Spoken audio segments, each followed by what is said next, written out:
جشن کی رات گزر گئی۔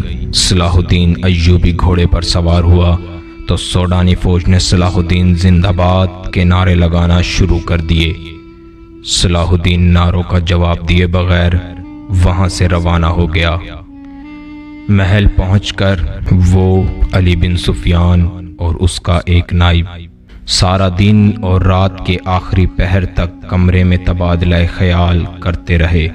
جب علی بن سفیان کمرے سے نکل کر جانے لگا تو مصری فوج کے کمانڈر نے اس کو روک کر اپنی بے قراری ظاہر کی۔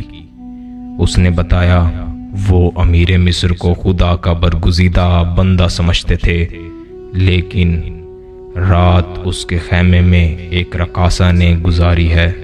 علی بن سفیان نے اس کے کندھے پر ہاتھ رکھا اور کہا، کمانڈر تم پرانے عسکری ہو، تمہیں معلوم ہے کہ فوج اور فوجی سربراہوں کے کچھ راز ہوا کرتے ہیں۔ رقاصہ کا امیر مصر کے ساتھ رات گزارنا بھی ایک راز ہے۔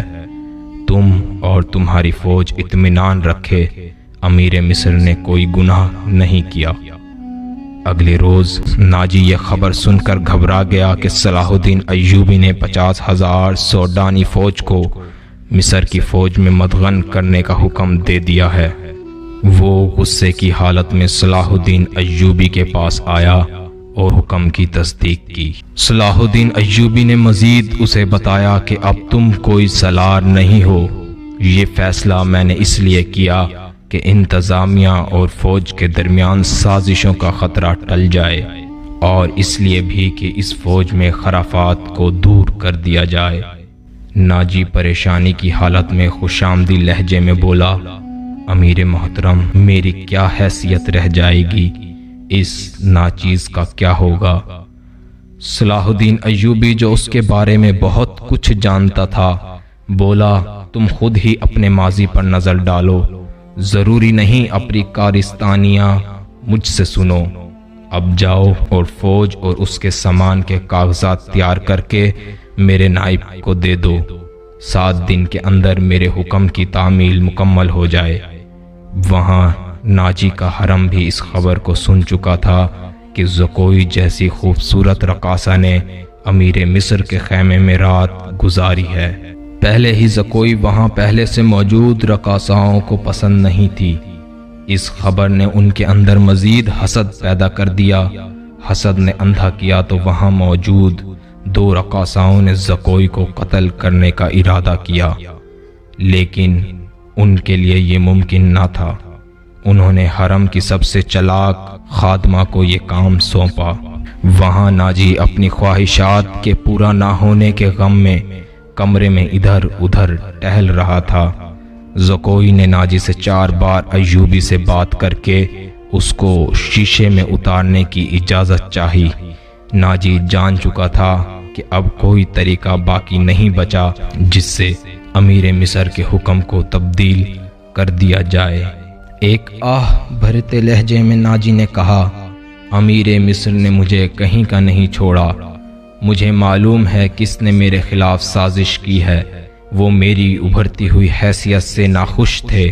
میں امیر مصر بننے والا تھا، میں نے مصر کے حکمرانوں پر حکومت کی ہے، جبکہ میں ایک معمولی سا سالار تھا، لیکن اب وہ سالار بھی نہیں رہا۔ پھر ناجی نے ادروش کو کمرے میں بلایا اور اپنے ذہن میں آیا زہر اس کے سامنے اگلنا شروع کر دیا۔ ناجی نے اس کو بتایا کہ ہم بغاوت کریں گے۔ ادروش حیران ہو کر ناجی کو دیکھتا رہا۔ ناجی جو کسی بھی حد تک جانے کو تیار تھا بولا، کیا تم فوج میں یہ کہہ کر بغاوت نہیں کرا سکتے کہ تمہیں مصری فوج کا غلام بنایا جا رہا ہے، جبکہ مصر تو تمہارا ہے؟ ادروش نے ناجی کی بات سنی اور کہا، بغاوت کا انتظام تو ایک ہی دن میں ہو جائے، لیکن یہ نئی مصری فوج اس کو ناکام بنا دے گی۔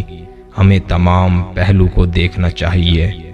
ناجی نے کہا، اس کا جواب یہ ہے کہ ہم عیسائی بادشاہوں کی مدد لیں گے، بس تم بغاوت کا انتظام کرو۔ وقت گزر رہا تھا۔ ناجی منافقوں کی طرح ہر کام میں بھرپور ایوبی کے نائبین کی مدد کر رہا تھا۔ ایوبی کو نائبین نے یقین دلایا کہ ناجد دیانتداری سے معاونت کر رہا ہے، لیکن علی بن سفیان کی انٹیلیجنس رپورٹ پریشان کن تھی۔ اس نے یہ رپورٹیں صلاح الدین ایوبی تک پہنچا دی، جس میں سوڈانی فوج میں پھیلائی گئی افواہوں کا ذکر تھا۔ ان کو لگتا تھا کہ وہ مصریوں کے غلام بن کر رہ جائیں گے، اور سب سے بڑھ کر یہ کہ انہیں شراب نوشی کی اجازت بھی نہ ہوگی۔ صلاح الدین نے رپورٹ پڑھ کر کہا کہ جب بھی کسی کی نفس کو پکڑو گے تب ہی وہ درد محسوس کرے گا۔ امید ہے ان کا یہ رویہ مصری فوج میں مدغن ہونے کے بعد ختم ہو جائے گا۔